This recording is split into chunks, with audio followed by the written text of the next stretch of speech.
Programme में आगे बढ़ते हैं। हम अपने प्रोग्राम के आखिरी सेगमेंट में मौजूद हैं। आखिरी सेगमेंट में हम बात करेंगे उन नौजवानों के हवाले से जो अपना मुल्क छोड़कर दूसरे मुल्क जाकर बसना चाहते हैं और जो वहाँ से सारा पैसा है पाकिस्तान भेजना चाहते हैं।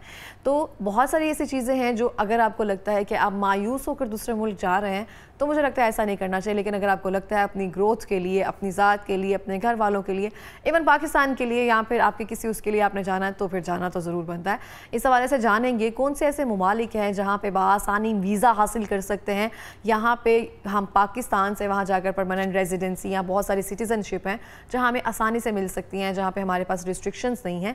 हमें ज्वाइन किया है हामिद नबील साहब ने जो कि वीज़ा कंसल्टेंट हैं। अस्सलाम वालेकुम, कैसे हैं आप? अल्हम्दुलिल्लाह। बहुत शुक्रिया हामिद प्रोग्राम में आने के लिए। तो हामिद, मैं आपसे जानना चाहती हूँ कि मुझे लगता है कि 100 में से 70% जो लोग हैं वो चाहते हैं कि किसी तरह से हमारा जो जितनी भी यूनिवर्सिटीज़ है ना वहाँ पे एडमिशन जो है आराम से हो जाए। कौन सी ऐसी यूनिवर्सिटीज़ हैं जहाँ पे अब पाकिस्तानीज़ जो हैं वो बेहतरीन तरीके से बाआसानी अपना एडमिशन्स करवा सकते हैं? अगर पर्टिकुलर आपके पास कोई कंट्री प्रेफरेंस नहीं है तो I can give you the number of countries, the Australia, Canada, USA, Australia. In the same time Europe में मोस्टली कंट्रीज़ हैं, इटली है, जर्मनी है, in the same time France, Spain, Malta, Netherland, Ireland. ये वो countries हैं, they are suppose to give us admission. But situation ये है कि आपकी जो प्रेफरेंस है वो प्राइवेट इंस्टीट्यूट है या पब्लिक इंस्टीट्यूट है। अगर आप प्राइवेट वाली साइड पे जा रहे हैं तो ultimately there is a high chances to get the visa. Obviously इतने सारे पैसे लगा के कौन नहीं एडमिशन देगा। इन द सेम टाइम अगर पर्टिकुलर लोगों की प्रेफरेंस होती है पब्लिक यूनिवर्सिटीज़ पर, वहाँ पर एक लिंगर ऑन प्रोसेस है, काफ़ी टाइम आपको लग जाता है गेटिंग द एडमिशन, फिर getting the offer. After that आपके इंटरव्यू स्केजुलिंग में काफ़ी डिलेज आते हैं। इन द सेम टाइम अगर पर्टिकुलर आप बात करें तो आपको अपॉइंटमेंट्स काफ़ी हार्डली मिलती हैं एम्बेसीज़ में। तो मैं सजेस्ट करूँगा कि उन कंट्रीज़ में फॉर नाउ स्टूडेंट को प्रेफर करना चाहिए जहाँ पर ना कोई अपॉइंटमेंट का इशू आ रहा है, ना कोई एडमिशन का इशू आ रहा है, और उनकी पॉलिसीज़ भी क्वाइट लीनियंट हैं। And after completion your study आपको वर्क परमिट मिल रहा है, पोस्ट स्टडी वर्क वीज़ा मिल रहा है, और during the post study work visa you are free bird there, you can do anything there. After the completion of आपने countries बताया, इन सब में ये फैसिलिटीज़ प्रोवाइड की जा रही हैं, पर हर कंट्री का एक डिफरेंट ड्यूरेशन है। आप उस ड्यूरेशन को कंप्लीट करें और विद इन ड्यूरेशन, बेसिकली इस ड्यूरेशन का जो पर्पज़ है वो ये है कि you have to secure the job in your relevant field, कि जिस फील्ड में आपने डिग्री कंप्लीट की है you are suppose to get the job in the similar field as well, other than कि आप और जॉब्स की तरफ प्रेफर करें चीज़ों को या दूसरी जो साइड्स हैं। ये तो मैंने बहुत सारे देखा है, यहाँ पे कुछ छोड़ के वहाँ जाके टोटली कुछ छोड़ कर एग्जैक्टली टोटली डिफरेंट चीज़ें कर रहे थे। मैं यही सजेस्ट करता हूँ मेरे पास जो स्टूडेंट्स आते हैं उनको कि जब आपकी डिग्री कंप्लीट हो जाए तो then you have to prefer the the relevant jobs in your own field.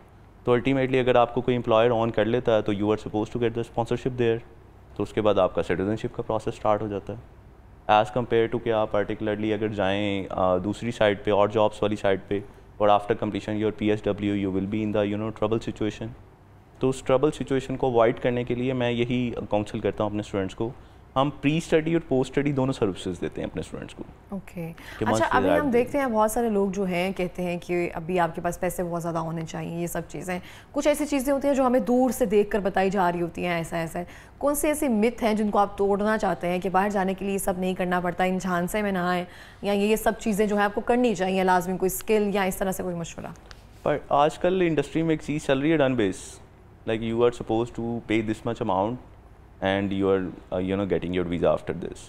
You are not supposed to do anything if you want to get the admission. तो ultimately एक हर कंट्री का एक specific criteria, कुछ ऐसी countries हैं जहाँ पर application faeces applicable नहीं है तो आपका वहाँ इजीली एडमिशन सिक्योर हो जाता है। आप डायरेक्टली यूनिवर्सिटी के साथ कोरेस्पॉन्डेंस में होते हैं, डायरेक्टली उनके साथ कम्युनिकेट कर रहे होते हैं, आपके पास ऑफ़र लेटर आता है, आपके पास ऑफ़र लेटर पर डायरेक्टली लिंक मेंशन होता है, आपने यूनिवर्सिटी को डायरेक्टली फ़ीस पे करनी होती है और उसकी एक डेफिनेटली फाइनेंसिस की रिक्वायरमेंट होती है, आप उसको फुलफिल करें, then you are suppose to secure your visa. बस इतना ही। तो इसमें ऐसा जितना को हर्डल है नहीं, लोगों के लिए काफ़ी कॉम्प्लिकेटेड बना लगता है उन सब चीज़ों को ना। स्किल किनके पास होने चाहिए, और बहुत सारे ऐसे लोग हैं बस जाना चाहते हैं और मुझे लगता है 3-3, 4-4 साल वेले रहते हैं, हमने बाहर जाना है, उस दौरान उनको क्या करना चाहिए? मैं रिकमेंड करूंगा कि कोई ना कोई स्किल सेट आपके पास होना चाहिए। आजकल AI, डिपेंड करता है किस कंट्री जा रहे हैं, वहाँ से देख लें क्या चीज़ें मेजरली चल रही हैं। आपकी प्रेफरेंस पे डिपेंड करता है कि अगर आप प्रेफर कर रहे हैं USA को तो आपको फिर AI और साइबर सिक्योरिटी की तरफ जाना चाहिए, क्योंकि वहाँ पर वो फील्ड्स डिमांडिंग है। अगर आप हेल्थ केयर प्रोफेशनल हैं तो फिर उसकी तो डिमांड एक अलग लेवल पे है वहाँ पर। आप पे लाइक अगर आपने कोई इस तरह की डिग्री की हुई है, बेसिकली हमारे स्टूडेंट्स को काउंसिल नहीं किया जा रहा होता।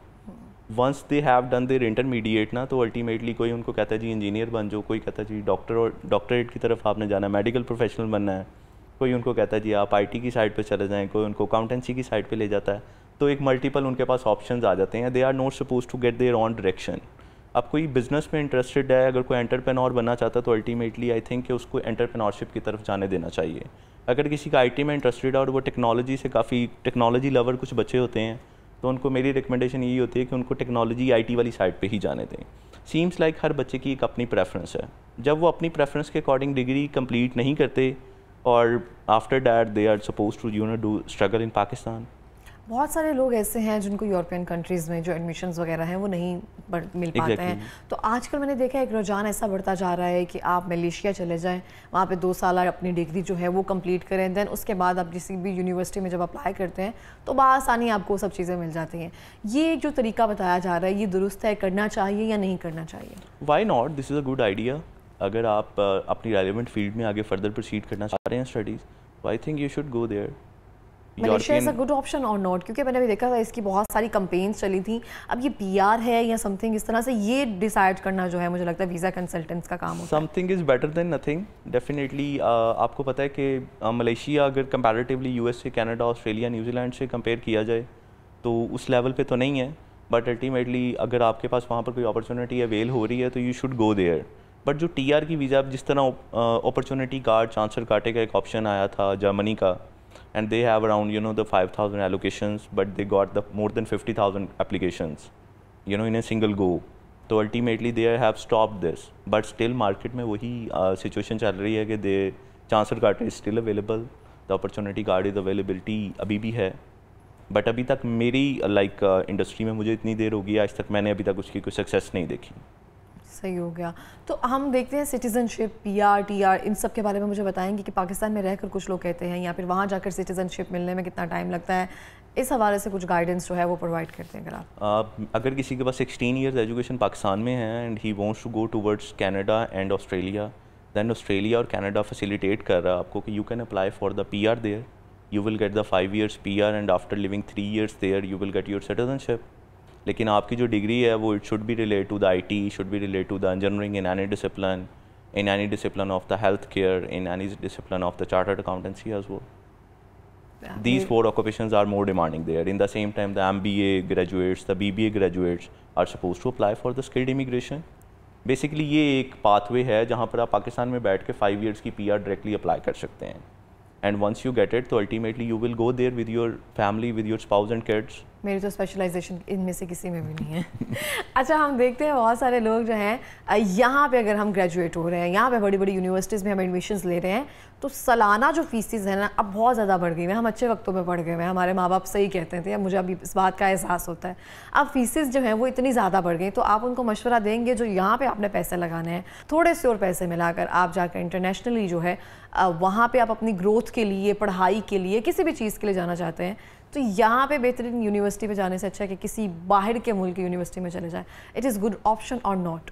Y not, it would be a greatest option. I would say कि अगर आपने यहाँ पर बच्चे को MBBS करवाना है तो आपके पास इंटरनेशनल लेवल पे ऐसी यूनिवर्सिटीज़ हैं जो आपको मिनिमम बजट पे MBBS की अपॉर्चुनिटी दे रही हैं। वो तो सारे लोग फिनलैंड, चाइना, ये सब जगहों पे जा रहे हैं। डेफिनेटली आपके पास कोटा ही नहीं है मोर देन 20% स्टूडेंट्स को अकोमोडेट करने का। रेस्ट ऑफ द 80% स्टूडेंट्स जो होते हैं उनका ड्रीम होता है डॉक्टर बनने का, बट वो IT साइड पे चले जाते हैं, इंजीनियरिंग साइड पे चले जाते हैं, तो ड्रीम्स कहीं ना कहीं लोगों के टूट जाते हैं। तो मेरी एडवाइस होती है कि जितने आपने पैसे, उससे मिनिमम बजट के साथ आप इस डेवलप्ड कंट्रीज़ में जा सकते हैं जहाँ पर आपके बच्चे के पास कल को फ्यूचर है और वहाँ पर वो डेवलप कर सकता है, ख़ुद को डेवलप कर सकता है, आपको डेवलप कर सकता है और अपनी आने वाली नस्ल को डेवलप कर सकता है। ट्रूली। अभी कोई नई अपॉर्चुनिटीज़, कोई नई अपडेट्स ऐसी आई हुई हैं किसी भी कंट्री के हवाले से जहाँ पे सबको अप्लाई करना चाहिए, जहाँ पे आप लगता है जो स्टूडेंट्स जिस चीज़ का वेट कर रहे थे, कुछ रिस्ट्रिक्शंस जो है कुछ कंट्री के बारे में बताई गई थी कि इन में है, अभी नहीं हो रहा, उन्होंने पॉलिसी सख्त कर दी है या मना कर दिया गया है, तो अभी क्या कोई गोल्डन चांस नज़र आ रहा है या आने वाले 6 माह में कुछ नज़र आएगा? ऑस्ट्रेलिया, आई वुड से this one of the dream destination. अभी जैसे हम डिस्कस कर रहे थे इसको, नहीं वो हम ऑस्ट्रेलिया में कैमरा नहीं करेंगे। ऑस्ट्रेलिया में अल्टीमेटली सिनेरियो ये था कि पहले जो कोटा था ना बेसिकली स्टूडेंट्स का, कि there is specific number they needed in the Australia. अब उसमें 25,000 ऐड ऑन कर दिया उन लोगों ने कि like we need more than 25,000 students in a single era, in a intake, in the coming intake they need more than 25,000 students. तो अगर किसी का ड्रीम है ऑस्ट्रेलिया जाने का तो ultimately they can apply there and they are suppose to get the visa as well. तो जो वीज़ा हर्डल्स आ रहे थे उनको somehow ultimately it should be reduce now. और जर्मनी, बहुत सारे लोग उसके लिए भी बहुत ज़्यादा विलिंग थे जाने के लिए। जर्मनी ने रिसेंटली एक बड़ी अच्छी अमेंडमेंट की है कि जर्मनी ने अपॉइंटमेंट का जो सिनेरियो है लॉगरिथम के अकॉर्डिंग कर दिया है। अच्छा। They have their own control over the appointments now.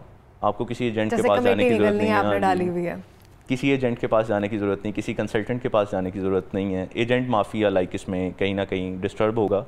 उन्होंने अपॉइंटमेंट वाला, हाँ जी, उन्होंने समहाउ काफ़ी जो डिस्टर्ब की हुई थी चीज़ें लोगों को मिसगाइड करके लोगों से फजूल के पैसे चार्ज करके, तो अब वो सिनेरियो टोटली डिफरेंट हो गया होगा। ठीक हो गया। लास्ट पे कोई पैगाम देना चाहेंगे? मैं सजेस्ट करूँगा कि अगर आप यहाँ पर डेवलप नहीं है तो you should go towards the other countries, the other developed countries, जहाँ पर अल्टीमेटली आपके पास एक फ्यूचर स्कोप है, जहाँ पर आप सेटल हो सकते हैं, जहाँ पर आप अपनी फैमिली को सेटल कर सकते हैं और जो भी आपके ख्वाब हैं उनको पूरा कर सकते हैं। बिल्कुल, बहुत बहुत शुक्रिया प्रोग्राम में आने के लिए, थैंक यू सो मच। और इसी के साथ ही मैं यहाँ पे ये कहना चाहती हूँ, मुझे इजाज़त दीजिए, मिलेंगे एक नई सुबह के साथ। अल्लाह ने के बाद।